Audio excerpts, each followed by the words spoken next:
আসসালামু আলাইকুম রহমতুল্লাহ। আজকে আমি হাজির হয়েছি নবম দশম শ্রেণীর রসায়ন চতুর্থ অধ্যায় পর্যায় সারণী পার্ট 3 নিয়ে।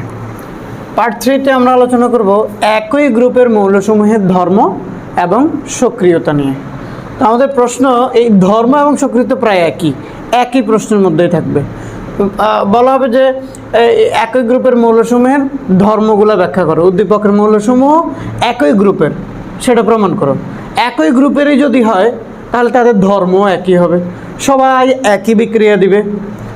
সক্রিয়তা যদি আলোচনা করতে বলে, সক্রিয়তা সেম একই, অর্থাৎ সবাই একই রকম সক্রিয়।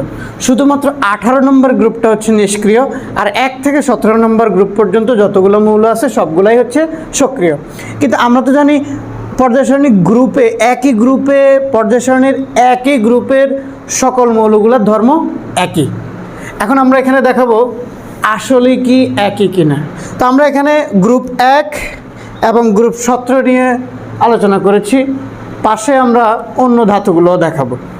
গ্রুপ 17 এবং গ্রুপ 1 বোর্ড কোশ্চেনের মধ্যে এসেছিল অনেকবার, তাই আমরা এগুলো নিয়ে আলোচনা করছি। গ্রুপ 17 এর মৌলগুলো হচ্ছে fluorine, chlorine, bromine, iodine. Fluorine, chlorine, bromine, iodine এরা কিন্তু দ্বিপরমাণুক গ্যাস, তাই এদের এই যে F2, chlorine Cl2, bromine Br2I2, কারণ হচ্ছে এরা দ্বিপরমাণুক, এরা কখনো সিঙ্গেল থাকে না। এরা যদি একক মৌল হিসেবে থাকে তখন 2 হিসেবে থাকে, অর্থাৎ F2Cl2 এভাবে থাকবে। কিন্তু একটা যৌগের ভিতরে চলে গেলে সেটি সিঙ্গেল থাকতে পারে, বা তার নিচে 2 বা 3 বা নাও থাকতে পারে, এরকম চলে আসতে পারে। কিন্তু যখন সে এভাবে একক পরমাণু হিসেবে থাকবে তখন কিন্তু 2 হিসেবে থাকবে, তাই এদেরকে দ্বিপরমাণুক গ্যাস বলা হয়। Fluorine, chlorine, bromine, iodine, nitrogen, oxygen, hydrogen এরা দ্বিপরমাণুক গ্যাস, খেয়াল রাখবে। নাইট্রোজেন, অক্সিজেন, হাইড্রোজেন, তারপর হচ্ছে fluorine, chlorine, bromine, iodine, astatine, টেনেসাইন এরা সবাই হচ্ছে দ্বিপরমাণুক গ্যাস। এখন এই 17 নম্বর গ্রুপের সকল মৌল হাইড্রোজেনের সাথে একই বিক্রিয়া দিছে। একই বিক্রিয়া দেওয়ার মানে হচ্ছে এরা নিশ্চয়ই একই গ্রুপের, এদের ধর্মও একই, এরা একই রকমের সক্রিয়। দেখি হাইড্রোজেন, ফ্লোরিনের, এই যে হাইড্রোজেন দ্বিপরমাণুক গ্যাস, যখন সে একা থাকবে তখন H2। হাইড্রোজেন ফ্লোরিনের সাথে বিক্রিয়া করে হাইড্রোজেন ফ্লোরাইড, দোনোটাই গ্যাস, এই দোনোটা মিক্স হয়েও গ্যাসই তৈরি করছে। এখানে জি মানে কি? গ্যাস। তাহলে হাইড্রোজেন ফ্লোরিনের সাথে বিক্রিয়া করে হাইড্রোজেন ফ্লোরাইড গ্যাস তৈরি করে। আর এই যে এখানে 2 ছিল, এখানে কেন 2 নেই? কারণ হচ্ছে ফ্লোরিনের যোজনী 1, যখন একটা যৌগ হয়ে যায় তখন একজনের যোজনী অন্যজনের নিচে। ফ্লোরিনের যোজনী হাইড্রোজেনের নিচে, হাইড্রোজেনের যোজনী ফ্লোরিনের নিচে। ফ্লোরিনের যোজনী 1, হাইড্রোজেনের যোজনীও 1। তো 1 হওয়াতে 1 কাটাকাটি আর নাই, কিন্তু এখানে তো 2 আছে, অর্থাৎ এর মিলাইতে হলে সামনে 2 দিয়ে দিতে হবে। এখানে হাইড্রোজেনও 2টা হয়ে গেল, ফ্লোরিনও 2টা হয়ে গেল। অন্যদিকে দেখো হাইড্রোজেন ক্লোরিনের সাথে বিক্রিয়া করে একই বিক্রিয়া, হাইড্রোজেন ক্লোরাইড গ্যাস। হাইড্রোজেন ব্রোমিনের সাথে বিক্রিয়া করে হাইড্রোজেন ব্রোমাইড গ্যাস। হাইড্রোজেন আয়োডিনের সাথে বিক্রিয়া করে হাইড্রোজেন আয়োডাইড গ্যাস তৈরি করে। তাহলে এরা সবাই একই রকমের গ্যাস তৈরি করলো, অর্থাৎ একই বিক্রিয়া দিছে, তাহলে তাদের ধর্মও একই। অর্থাৎ 17 নম্বর গ্রুপের মৌলসমূহের ধর্ম একই। একটা জিনিস দিয়ে প্রমাণ করলাম, সেটা হচ্ছে হাইড্রোজেনের সাথে এরা একই বিক্রিয়া দেয়। আরেকটা কিছু প্রমাণ করি, এরা এই যে গ্যাসীয় পরমাণু, এই যে গ্যাসীয় যৌগগুলা, এই গ্যাসীয় যৌগগুলা, এগুলোই গ্যাসীয় যৌগগুলা পানির সাথে বিক্রিয়া করে অ্যাসিড উৎপাদন করে। কিউ মানে অ্যাসিড বা ক্ষার, তো এখানে অ্যাসিড উৎপাদন করে। এই HF অর্থাৎ হাইড্রোজেন ফ্লোরাইড গ্যাস পানির সাথে বিক্রিয়া করে অ্যাসিড হয়ে যায়, hydrogen fluoride acid. Hydrogen fluoride gas হয়ে যায় পানির সাথে, গ্যাসকে পানির সাথে মেশানোর পর এটা অ্যাসিড হয়ে গেছে, তরল হয়ে গেছে, তাহলে হাইড্রোজেন ফ্লোরাইড অ্যাসিড। একইভাবে হাইড্রোজেন ক্লোরাইড গ্যাস পানির সাথে বিক্রিয়া করে হাইড্রোজেন ক্লোরাইড অ্যাসিড উৎপন্ন করছে। হাইড্রোজেন ব্রোমাইড গ্যাস পানির সাথে বিক্রিয়া করে তরল হয়ে গেছে, তো তাই হাইড্রোজেন ব্রোমাইড, এবং এটা হয়ে গেছে অ্যাসিডীয়। হাইড্রোজেন আয়োডাইড পানির সাথে বিক্রিয়া করে হাইড্রোজেন আয়োডাইড, তাও অ্যাসিডীয় প্রকৃতি তৈরি করছে, তাই আমরা এটাকে AQ দিয়ে প্রকাশ করলাম। এখন দেখতেছি হ্যালোজেন গ্রুপের মৌলগুলা যে গ্যাস তৈরি করে, হ্যালোজেন গ্রুপের মৌলগুলা হাইড্রোজেনের সাথে বিক্রিয়া করে যে গ্যাস তৈরি করে, ওই গ্যাস পানির সাথে বিক্রিয়া করলে একই রকম বিক্রিয়া দিছে, সবাই অ্যাসিড হয়ে গেল। অর্থাৎ 17 নম্বর গ্রুপের মৌলগুলা একই ধর্ম দেখাইলো। কি ধর্ম দেখাইলো? 17 নম্বর গ্রুপের মৌলগুলা যে গ্যাস তৈরি করে হাইড্রোজেনের সাথে বিক্রিয়া করে, সেই গ্যাস পানির সাথে বিক্রিয়া করলেও অ্যাসিডই উৎপন্ন করে, অর্থাৎ সবার ধর্ম প্রায় একই। এবার আমরা আরেকটু আগে যাই। এই অ্যাসিডটা, হাইড্রোজেন ফ্লোরাইড অ্যাসিডটি ধাতুর কার্বনেট, এখানে আমি যে কোনো ধাতু দিতে পারি, তো আমাদের বইতে ক্যালসিয়াম কার্বনেট দেওয়া আছে, তাই আমরা ক্যালসিয়াম কার্বনেট দিয়ে দেখাইছি। আমরা এখানে sodium carbonate, magnesium carbonate, aluminium carbonate দিয়েও আমরা দেখাতে পারি। তো বইতে ক্যালসিয়াম কার্বনেট দিয়ে দেখানো হয়েছে, তাই আমরা দেখাইলাম যে হাইড্রোজেন ফ্লোরাইড যে অ্যাসিডটা আছে, এটি ধাতুর কার্বনেটের সাথে বিক্রিয়া করলে লবণ, পানি, কার্বন ডাইঅক্সাইড তৈরি করছে। এখন এটা তো একটা সূত্র, অ্যাসিড ধাতুর কার্বনেটের সাথে বিক্রিয়া করলে লবণ, পানি, কার্বন ডাইঅক্সাইড উৎপন্ন করবে। এখন কথা হচ্ছে লবণটা কীভাবে তৈরি হয়? পানির সংকেত না হয় জানলাম H2O, কার্বন ডাইঅক্সাইড CO2 জানলাম, কিন্তু এখানে লবণ কীভাবে তৈরি হয়? লবণ হচ্ছে এই দিকের পজিটিভ, এই যে ক্যালসিয়াম এটা পজিটিভ, কার্বন ডাইঅক্সাইড হচ্ছে নেগেটিভ, এই দিকের পজিটিভ যুক্ত হবে এই দিকের নেগেটিভের সাথে, এই দিকের পজিটিভ ক্যালসিয়াম এই দিকের ফ্লোরিনের সাথে যুক্ত হইলো, পজিটিভ নেগেটিভ যুক্ত হইলো, আর কার্বনেট নেগেটিভ এই দিকের পজিটিভের সাথে, অর্থাৎ পজিটিভ নেগেটিভ, নেগেটিভ পজিটিভ, এভাবে করে যুক্ত হয়। তাহলে ক্যালসিয়াম ফ্লোরিনের সাথে যুক্ত হয় ক্যালসিয়াম ফ্লোরাইড, ক্যালসিয়াম ক্লোরিনের সাথে যুক্ত হয় ক্যালসিয়াম ক্লোরাইড, ক্যালসিয়াম ব্রোমিনের সাথে যুক্ত হয় ক্যালসিয়াম ব্রোমাইড, ক্যালসিয়াম আয়োডিনের সাথে যুক্ত হয় ক্যালসিয়াম আয়োডাইড, সাথে পানি, সাথে কার্বন ডাইঅক্সাইড। এখন কথা হলো এতক্ষণ থেকে নিচে 2, 3 এগুলো আসে নাই, এখানে কেন 2 আসলো? ক্যালসিয়ামের যোজনী 2, ফ্লোরিনের যোজনী 1। যোজনী কেমনে বের করব? ক্যালসিয়াম 20, শেষ কক্ষপথে 2টা ইলেকট্রন আছে, সেও 2টা ত্যাগ করে, অর্থাৎ তার যোজনী 2। যে যতগুলো ইলেকট্রন ত্যাগ করতে পারে বা গ্রহণ করতে পারে এটাই হচ্ছে তার যোজনী। তাহলে ক্যালসিয়াম 20, 2, 8, 8, 2, প্রথম কক্ষপথে 2টি, পরের কক্ষপথে 8টি ইলেকট্রন, পরের কক্ষপথে 8টি ইলেকট্রন, পরের কক্ষপথে 2টি ইলেকট্রন, 20।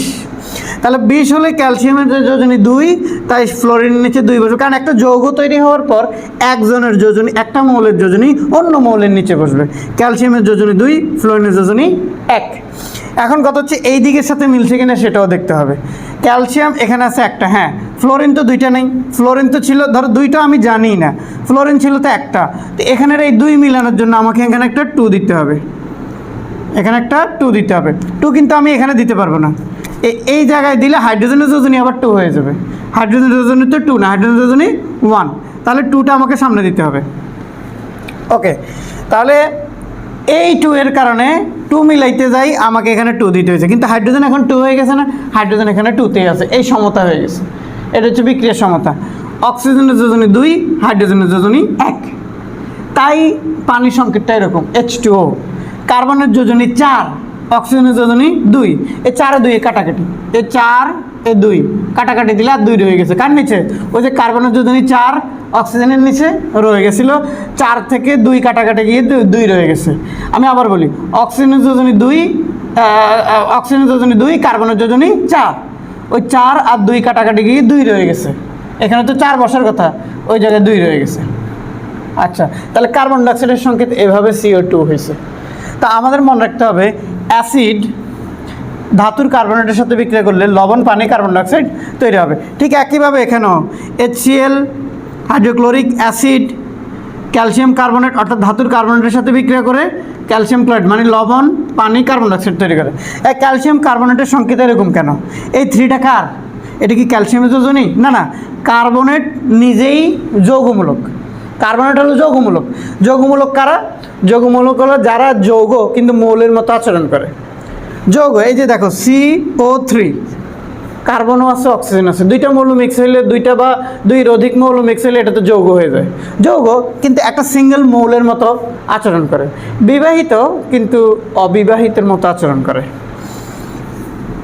তো কার্বনেট যৌগমূলক, এই কার্বনেটের যোজনী হচ্ছে 2, সেটা ক্যালসিয়ামের নিচে ছিল, আবার ক্যালসিয়ামের যোজনী হচ্ছে 2, সেটাই কার্বনেটের নিচে ছিল।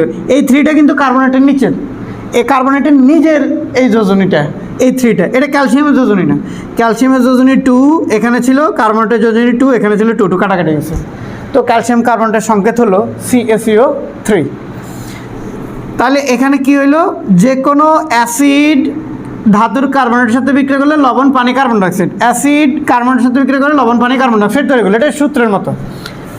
তাহলে আমরা দেখতেছি এই হ্যালোজেন গ্রুপ যারা ছিল 17 নম্বর গ্রুপ, এরা সবাই হাইড্রোজেনের সাথে বিক্রিয়া করে গ্যাস তৈরি করলো। ওই গ্যাসটাই পানির সাথে বিক্রিয়া করলে আবার অ্যাসিড তৈরি করলো। ওই অ্যাসিডটাই ধাতুর কার্বনের সাথে বিক্রিয়া করে লবণ পানি কার্বন ডাইঅক্সাইড তৈরি করলো। তাহলে সবগুলো ফ্লোরিন ক্লোরিন ব্রোমিন আয়োডিন এরা তো 17 নম্বর গ্রুপের, 17 নম্বর গ্রুপের মৌলগুলো সবাই একই রকম বিক্রিয়া দিল, অর্থাৎ এদের ধর্ম একই, এদের সক্রিয়তা একই, তবে ক্রিয়াশীলতা একটু ভিন্ন। কে কতটুকু ক্রিয়াশীল, কে কতটুকু অ্যাক্টিভ, আমাদের মধ্যেও কিন্তু আমাদের স্টুডেন্টদের মধ্যে সবাই কিন্তু অতটুকু অ্যাক্টিভ না, কেউ কম অ্যাক্টিভ, কেউ বেশি অ্যাক্টিভ, কেউ বেশি সক্রিয়, কেউ কম সক্রিয়। তো এখানে ফ্লোরিন ক্লোরিন ব্রোমিন আয়োডিনের মধ্যে কে বেশি সক্রিয়? সবাই সক্রিয়, তবে কে বেশি সক্রিয় আমি এখানে দেখাইছি। গ্রুপ 17 নম্বর মৌলগুলোর মধ্যে ফ্লোরিন সবচেয়ে বেশি সক্রিয়, ফ্লোরিন উপরে আছে। 17 নম্বর গ্রুপটা খেয়াল রাখবে, ফ্লোরিন ক্লোরিন ব্রোমিন আয়োডিন, সক্রিয়তাও উপর থেকেই নামছে। তাহলে সক্রিয়তা নামছে, ফ্লোরিন সবচেয়ে বেশি সক্রিয়, এরপরে ক্লোরিন, এরপরে ব্রোমিন, এরপরে আয়োডিন সবচেয়ে কম সক্রিয় এই 17 নম্বর গ্রুপের মধ্যে। 17 নম্বর গ্রুপের অন্য মৌলের মধ্যে আয়োডিন সবচেয়ে কম সক্রিয়, তবে সক্রিয়। এবার আসো আমরা 1 নম্বর গ্রুপটা দেখি। আমি যদি সোডিয়ামের ইলেকট্রন বিন্যাস দেখি, সোডিয়ামের ইলেকট্রন বিন্যাস 1s 2s 2p 3s, sodium 11, শেষ কক্ষপথে একটা ইলেকট্রন আছে। পটাশিয়াম 19, শেষ কক্ষপথে একটা ইলেকট্রন আছে। রুবিডিয়াম 37, শেষ কক্ষপথে একটা ইলেকট্রন আছে। যদি ইলেকট্রন বিন্যাসগুলো করি, সিজিয়াম 55 ইলেকট্রন বিন্যাস করবে। এখন সিজিয়ামের ইলেকট্রন বিন্যাস আমরা তো সাধারণত ডি পর্যন্ত মুখস্থ রাখতেই হয়, ডি পর্যন্ত হচ্ছে 30, 1s 2s 2p 3s 3p 4s 3d, একটুক মুখস্থ রাখতে হয় 30, কিন্তু 30-এর বাইরে এটা হচ্ছে কত, আরও 25 যাইতে হবে। তো কিভাবে খেয়াল রাখবে দেখো, 1s 2s 2p 3s 3p 4s 3d, এই পর্যন্ত তো ঠিক আছে। কেমন? তাহলে এই পর্যন্ত কত হয়ে যায়?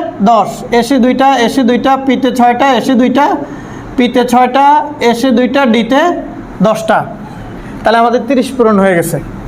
এখন একটা সূত্র অনুযায়ী খেয়াল রাখবে, শোন শোন পাপ্পু, শোন পাপ্পু শোন,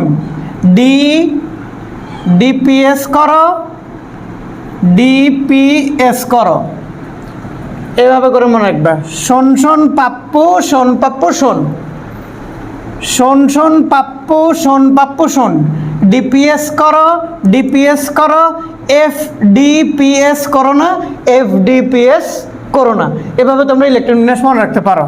এখন এটা হচ্ছে 3p, তাহলে এটা হবে 4p, এটা যদি 4s হয় তাহলে এটা হবে 5s। তো আমাদের দেখে আসলে কয়টা পূরণ হয়ে গেল। আর এটা যদি 3d হয় তাহলে এটা হবে 4d, এটা যদি 4p হয় তাহলে এটা হবে 5p, এটা যদি 5s হয় এটা হবে 6s। এখানে 30 হয়ে গেছে, এটা 36, 38, 38 10 48, পিতে যদি 6টা দিই তাহলে 54, আর এসে দিলাম 55। তাহলে আমাদের এই 6 এসে তাও শেষ কক্ষপথে একটা ইলেকট্রন আছে, অর্থাৎ এই 1 নম্বর গ্রুপে সবার শেষ কক্ষপথে একটা ইলেকট্রন আছে। এটা দ্বারা কি বোঝা যায়? 1 নম্বর গ্রুপে অন্তত এই সবার শেষ কক্ষপথে একটা ইলেকট্রন থাকা, এই বৈশিষ্ট্যটা অন্তত আছে, সবার এই বৈশিষ্ট্যটা একই। ওই যে একটা করে ইলেকট্রন আছে, সবাই ওই একটা করে ইলেকট্রন আবার ত্যাগও করতে পারে, এটাও আর একটি বৈশিষ্ট্য। সোডিয়াম একটা ইলেকট্রন ত্যাগ করে Na প্লাসে পরিণত হয়, পটাশিয়াম একটা ইলেকট্রন ত্যাগ করে K প্লাসে পরিণত হয়, রুবিডিয়াম একটা ইলেকট্রন ত্যাগ করে Rb প্লাসে পরিণত হয়, সিজিয়াম একটা ইলেকট্রন করে Cs প্লাসে পরিণত হয়। এগুলো হচ্ছে sodium ion, potassium ion, rubidium ion এবং সিজিয়াম আয়ন। তাহলে সবাই ধনাত্মক আয়নে পরিণত হয় একটা করে ইলেকট্রন ত্যাগ করে। কারা? 1 নম্বর গ্রুপ। যদি তাহলে ঠিক একইভাবে আমরা 2 নম্বর গ্রুপ দেখাইতাম, সবার শেষ কক্ষপথে 2টা করে ইলেকট্রন থাকতো, এই একটা বৈশিষ্ট্য। সবাই 2টা করে ইলেকট্রন ত্যাগ করতে পারতো, এই আর একটা বৈশিষ্ট্য।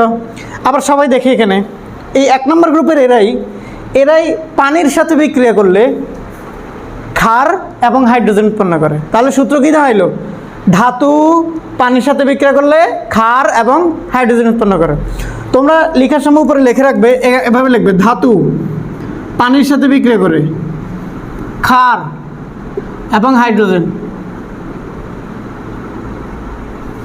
উৎপাদন করে। ধাতু পানির সাথে বিক্রিয়া করে ক্ষার এবং হাইড্রোজেন উৎপাদন করে। ক্ষার কেমনে বুঝলাম? OH যুক্ত ধাতুর হাইড্রোক্সাইড যুক্ত যৌগগুলা ক্ষার। এই যে ধাতুর হাইড্রোক্সাইড, ধাতুর হাইড্রোক্সাইড, ধাতুর হাইড্রোক্সাইড, এরা কি ক্ষার। ধাতুর অক্সাইডগুলোও ক্ষার জন্মে, এটা খেয়াল রাখবে। তাহলে ধাতুগুলো ডিরেক্ট পানির সাথে বিক্রিয়া করলে ধাতুর অক্সাইড এবং হাইড্রোজেন উৎপন্ন করে। আবার দেখো এই ধাতুগুলোই অ্যাসিডের সাথে বিক্রিয়া করলে লবণ আর হাইড্রোজেন উৎপন্ন করে। তাহলে এটার একটা সূত্র, কি সূত্র দাঁড়াইলো? ধাতু অ্যাসিডের সাথে বিক্রিয়া করলে লবণ আর হাইড্রোজেন উৎপন্ন করলে, কি সূত্র?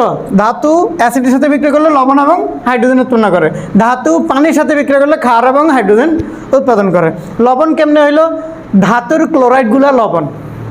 ওই যে ক্লোরাইড কোনটা? ওই যে হ্যালোজেন 17 নম্বর গ্রুপ, এরা তো লবণ উৎপাদনকারী। ফ্লোরিন, ক্লোরিন, আমি যদি বলতাম লিথিয়াম ফ্লোরাইড, লবণই হবে। লিথিয়াম আয়োডাইড লবণ। অর্থাৎ ধাতুর হ্যালোজেনগুলো, হ্যালোজেন গ্রুপে যারা আছে, ধাতুর হ্যালাইডগুলো হচ্ছে লবণ। Sodium chloride, sodium fluoride, sodium bromide, sodium iodide, সবগুলা লবণ। এরা ধাতুর সাথে বিক্রিয়া করলে, কারা? Fluorine, chlorine, bromine, iodine. এটা হচ্ছে আবার এদের ধর্ম। ফ্লোরিন, ক্লোরিন, ব্রোমিন, এটা ধাতুর সাথে বিক্রিয়া করলে, এরা ধাতুর সাথে বিক্রিয়া করলে লবণ উৎপাদন করে। তাহলে এখানে কে বিক্রিয়া করলো? অ্যাসিড। এই ক্লোরিন, আমি যদি বললে হাইড্রোজেন ফ্লোরাইড দিতাম, এখানে তো হাইড্রোজেন ক্লোরাইড দিছি, একই বিক্রিয়া হইতো, শুধু এখানে হয়তো লিথিয়াম ফ্লোরাইড বা লিথিয়াম ব্রোমাইড। তো এখানে আমরা দিছি কি, দেখো ওই লিথিয়াম দিয়ে দেখাচ্ছি, lithium, sodium, potassium, rubidium, caesium, সবাই অ্যাসিডের সাথে বিক্রিয়া করে লবণ আর হাইড্রোজেন উৎপন্ন করবে। এখানে আবার আরেকটা দেখাইছি, এই ধাতুগুলোই হ্যালোজেন গ্রুপের সাথে বিক্রিয়া করে লবণ তৈরি করে। মাত্র বলছি, ধাতু হ্যালোজেন গ্রুপের সাথে বিক্রিয়া, হ্যালোজেন গ্রুপ কারা? ফ্লোরিন, ক্লোরিন, ব্রোমিন, আয়োডিন, এরা ধাতু হ্যালোজেনের সাথে বিক্রিয়া করে লবণ উৎপাদন করে। আর ফ্লোরিন, ক্লোরিন, ব্রোমিন, আয়োডিন, এরা তো দ্বিবন্ধন, এরা দ্বিপরমাণু। তো এদের নিচে দুই আছে, কিন্তু সোডিয়াম তার দ্বিপরমাণুক না, সোডিয়াম পটাশিয়াম এরা তো এক পরমাণু। সোডিয়াম আর ফ্লোরিন যুক্ত, সোডিয়ামের যোজনী 1, ফ্লোরিনের যোজনী 1, তাহলে এদের নিচে 1 1 থাকবে। কিন্তু এখানে যে 2 আছে ফ্লোরিনের, এটা মিলানোর জন্য আমাকে সামনে 2 দিতে হয়েছে। সামনে 2 দিলে সোডিয়ামও 2টা হয়ে যাবে, সেটা মিলানোর জন্য আবার সোডিয়ামের সামনে 2 দিতে হয়েছে। আমি আবার বলে, ফ্লোরিন যে এখানে 2 ছিল, এটা মিলাইতে আমি এখানে 2 দেওয়া যাবে না, কারণ সোডিয়ামের যোজনী আবার 2 হয়ে যাবে। একটা যৌগ গঠন হইলে একটা মৌলের যোজনী অন্য জনের নিচে, একটা মৌলের যোজনী অন্য মৌলের নিচে। তো সোডিয়ামের যোজনী 1, ফ্লোরিনের যোজনী 1, কিন্তু এখানে যে 2 ছিল, এই 2 মিলানোর স্বার্থে এখানে না দিয়ে সামনে দিতে হবে। সামনে দিলে তো সোডিয়ামও 2টা হয়ে যায়, সোডিয়াম 2টা হয়ে গেলে এখানে 2 দিয়ে সোডিয়াম মিলে দিতে হবে। অর্থাৎ এই দিকের মোট পরমাণুর সংখ্যা ওই দিকের পরমাণুর সংখ্যা সমান হবে। তো আমরা এখান থেকে কী শিখলাম? ধাতু হ্যালোজেন গ্রুপের সাথে বিক্রিয়া করলে লবণ তৈরি করে, ধাতু পানির সাথে বিক্রিয়া করলে ক্ষার এবং হাইড্রোজেন তৈরি করে, ধাতু অ্যাসিডের সাথে বিক্রিয়া করলে লবণ এবং হাইড্রোজেন তৈরি করে। এটা কার বৈশিষ্ট্য হইলো? 1 নম্বর গ্রুপে যে ধাতুগুলো আছে এদের বৈশিষ্ট্য। একইভাবে 2 নম্বর গ্রুপে যে ধাতুগুলো আছে একই বৈশিষ্ট্য দিবে। আমরা তো বলছি ধাতু অ্যাসিডের সাথে বিক্রিয়া করে লবণ হাইড্রোজেন তৈরি করে। ধাতু কারা? 1 নম্বর, 2 নম্বর, 3 নম্বর যাই দিই, তাহলে পরীক্ষা 1 নম্বরগুলো বেশি আসে, তাই আমি 1 নম্বর দিয়ে দেখাইছি। 2 নম্বর গ্রুপের যারা আছে একই বিক্রিয়া দিবে। 2 নম্বর গ্রুপ এরাও তো ধাতু পানির সাথে বিক্রিয়া করে এবং হাইড্রোজেন তৈরি করবে। তাহলে এটা গেল এখানে ধাতুর বৈশিষ্ট্যগুলো। এখন কথা হচ্ছে কোন ধাতুটা বেশি সক্রিয়। যদি আমাকে সক্রিয়তা দেখতে বলে, আমরা তো এখানে দেখছিলাম সক্রিয়তায় 17 নম্বর গ্রুপটা, 1 নম্বর গ্রুপটাতে দেখো লিথিয়ামের সক্রিয়তা সবচেয়ে কম। মানে 1 নম্বর গ্রুপে উপর থেকে নিচের দিকে গেলে সক্রিয়তা বাড়তে থাকে, আর 17 নম্বর গ্রুপে উপর থেকে নিচের দিকে গেলে সক্রিয়তা কমতে থাকে। উপর থেকে নিচের দিকে গেলে সক্রিয়তা কমে গেছে, এটা আমরা ফার্স্টে দেখাইছি ওইখানে, যে ফ্লোরিন থেকেও আয়োডিনের সক্রিয়তা সবচেয়ে কম। তাহলে এই দুইটা কিন্তু ব্যতিক্রম। 17 নম্বর গ্রুপে উপর থেকে নিচের দিকে গেলে সক্রিয়তা কমে, আর 1 নম্বর গ্রুপে উপর থেকে নিচের দিকে গেলে সক্রিয়তা বাড়ে। এই লিথিয়াম থেকে দেখো যত নিচের দিকে যাবো, lithium, sodium, potassium, rubidium, caesium, তো এদের সক্রিয়তা সবচেয়ে বেশি হবে। অর্থাৎ আমি যদি এদের তুলনা করি, অন্তত রুবিডিয়ামের পরে আছে সিজিয়াম আছে না, এই যে রুবিডিয়ামের পরে কি সিজিয়াম, তাহলে আমি যদি সিজিয়াম দিই তো সিজিয়ামের সক্রিয়তা সবচেয়ে বেশি। যদি সিএস দিই, সিএসের সক্রিয়তা সবচেয়ে বেশি। মানে 1 নম্বর গ্রুপে উপর থেকে নিচের দিকে গেলে সক্রিয়তা বাড়ে। এবার আমরা অক্সাইডগুলোর বিক্রিয়া একটু দেখি। ধাতুর অক্সাইড, ধাতু অক্সিজেনের সাথে বিক্রিয়া করে ক্ষার তৈরি করে। বলছিলাম ধাতু পানির সাথে বিক্রিয়া করে ক্ষার তৈরি করে, ধাতু অক্সিজেনের সাথে বিক্রিয়া করে ক্ষার তৈরি করবে, তবে ওইটা হচ্ছে ধাতব অক্সাইড। এখন এখানে আমি ভিন্নধর্মী কয়েকটা ধাতু দেখাইছি, সোডিয়াম, ম্যাগনেসিয়াম, অ্যালুমিনিয়াম, ক্যালসিয়াম। দেখো সোডিয়াম অক্সিজেনের সাথে বিক্রিয়া করে Na2O তৈরি করে, ধাতব অক্সাইড। অক্সিজেন যোজনী 2, সোডিয়ামের যোজনী 1, কিন্তু এখানে অক্সিজেন আছে 2টা, ওইটা মিলাইতে হলে আমাকে সামনে 2 দিতে হবে। সোডিয়াম হয়ে যাবে কয়টা তাহলে 4টা, তো এখানে 4 দিয়ে দিতে হবে। ম্যাগনেসিয়াম আর অক্সিজেন এটা মিলে ম্যাগনেসিয়াম অক্সাইড, এটা কারণ ম্যাগনেসিয়াম যোজনী 2, অক্সিজেন যোজনীও 2, কিন্তু এখানে যে O2 আছে, তো এটা দিতে হলে আমাকে এখানে 2 দিতে হবে। ম্যাগনেসিয়াম 2টা হয়ে গেছে, তাই এখানে 2 দিয়ে দিতে হবে। তো এইদিকের পরমাণু এদিকের পরমাণু মিলে গেছে। অ্যালুমিনিয়াম আর অক্সিজেন মিলিত হয়ে অ্যালুমিনিয়াম অক্সাইড Al2O3। কেন? অ্যালুমিনিয়াম যোজনী 3, অক্সিজেন যোজনী 2। তো এখন দেখো অক্সিজেন মিলাইতে হলে আমাকে এখানে 3 দিতে হবে। এখানে 3 দিলে অক্সিজেন কয়টা হয়ে গেল? 3 দুগুণে 6, কিন্তু এখানে আছে কয়টা? 3টা, তো এখানে 2 দিতে হবে। এখানে যদি 2 দিয়ে দিই, অ্যালুমিনিয়াম কয়টা হয়ে গেলো? 4টা, তো এখানে 4 দিয়ে দিতে হবে। অর্থাৎ এটাকে বলে সমতাকরণ, এই দিকের পরমাণু এই দিকের পরমাণুর সঙ্গে মোট সমান হবে। আবার যদি দেখি এখানে ক্যালসিয়াম আর অক্সিজেন বিক্রিয়া করে ক্যালসিয়াম অক্সাইড, ক্যালসিয়াম অক্সাইড, ক্যালসিয়ামের যোজনী 2, অক্সিজেন যোজনী 2, একজনের যোজনী অন্যজনের নিচে। তাহলে এখানে যে অক্সিজেন 2 আছে, তো আমাকে সামনে কি দিতে হবে? একটা 2 দিতে হবে। ওই যে অক্সিজেন 2টা যে ওইটা মিলানোর জন্য আমি তো এখানে 2 দিতে পারবো না, কারণ 2 কাটাকাটি গেছে। ক্যালসিয়ামের যোজনী 2, অক্সিজেন যোজনী 2 কাটাকাটি। এখানে 2 মিলানোর জন্য আমাকে সামনে 2 দিতে হয়েছে, কিন্তু ক্যালসিয়াম 2টা হয়ে গেছে, সো এখানেও 2 দিয়ে দিতে হবে। অর্থাৎ এটা থেকে কি শিখলাম? ধাতু অক্সিজেনের সাথে বিক্রিয়া করে ক্ষার তৈরি করে। লিখে ফেলি আমরা, ধাতু অক্সিজেনের সাথে বিক্রিয়া করে ক্ষার তৈরি করে। তাহলে এটা হচ্ছে ধাতুর বৈশিষ্ট্য। এখানে আমি ধাতুর অনেক বৈশিষ্ট্য দেখাইছি। ধাতুর বৈশিষ্ট্যগুলো হচ্ছে 1 নম্বর গ্রুপের ধাতুর বৈশিষ্ট্য, এদের শেষ কথাতে একটা করে ইলেকট্রন থাকে, একটা করে ইলেকট্রন থাকে। আরেকটা বৈশিষ্ট্য হচ্ছে ওই একটা ইলেকট্রনই তারা আবার ত্যাগ করে ধনাত্মক আয়নে পরিণত হতে পারে।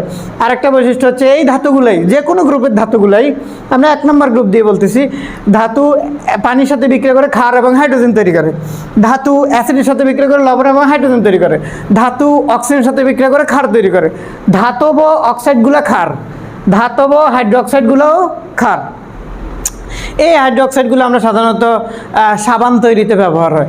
আর ওইখানে এই যে ক্যালসিয়াম অক্সাইডের চুন, এটা আমরা খাই, চুন তো খাওয়া যায়। পটাশিয়াম হাইড্রোক্সাইড, সোডিয়াম হাইড্রোক্সাইড, এগুলো সাধারণত সাবান তৈরিতে ব্যবহার হয়। তাহলে এই ক্ষারটাও আমরা কিছু কিছু গ্রহণ করতে পারি, মানে খাই। ওই ক্ষারটাও আমরা গ্রহণ করি, এটা খাই না, এটা আমরা প্রসাধন হিসেবে ব্যবহার করা হয়। তাহলে এই এটাও ক্ষার, ধাতব হাইড্রোক্সাইডও ক্ষার, যেমন সোডিয়াম হাইড্রোক্সাইডও ক্ষার, সোডিয়াম অক্সাইডও ক্ষারধর্মী। আবার ধাতু অ্যাসিডের সাথে বিক্রিয়া করে লবণ আর হাইড্রোজেন তৈরি করে। এই লবণের মধ্যে এই যে সোডিয়াম ক্লোরাইড আমরা খাই।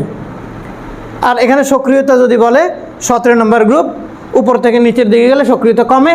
1 নম্বর গ্রুপ, উপর থেকে নিচের দিকে গেলে সক্রিয়তা বাড়ে। এখানে দেখাইছিলাম হাইড্রোজেন হ্যালোজেন গ্রুপের সাথে বিক্রিয়া করে গ্যাস তৈরি করে, এই গ্যাসগুলো আবার পানির সাথে বিক্রিয়া করে অ্যাসিড তৈরি করে, ওই অ্যাসিডগুলো আবার যে কোনো ধাতুর কার্বনেটের সাথে বিক্রিয়া করে লবণ, পানি, কার্বন ডাইঅক্সাইড তৈরি করে। এটা হচ্ছে আমাদের একই গ্রুপে মৌলসমূহের ধর্ম যে একই, তাদের সক্রিয়তা কিভাবে আবর্তিত হয় সেটা আমরা দেখালাম। এই পার্টে তোমাদের যদি কোনো বুঝতে সমস্যা হয়, তাহলে আমাদেরকে কমেন্টে জানিয়ে দেবে, ইনশাল্লাহ রিভিশন ক্লাসে সেগুলো নিয়ে আলোচনা করব। আল্লাহ হাফেজ।